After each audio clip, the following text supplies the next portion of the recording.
Come in. Bukas ang pinto. Good morning. Good morning.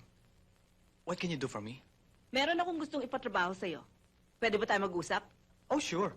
Doon tayo sa conference table.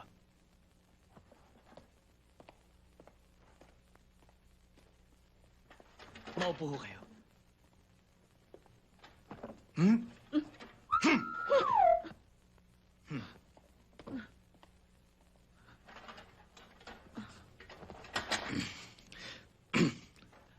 Bago tayo magsimula, nais kong ipaalam sa inyo na anumang transaksyon na mas mababa sa 1,000,000, hindi ko tinatanggap. 1.1.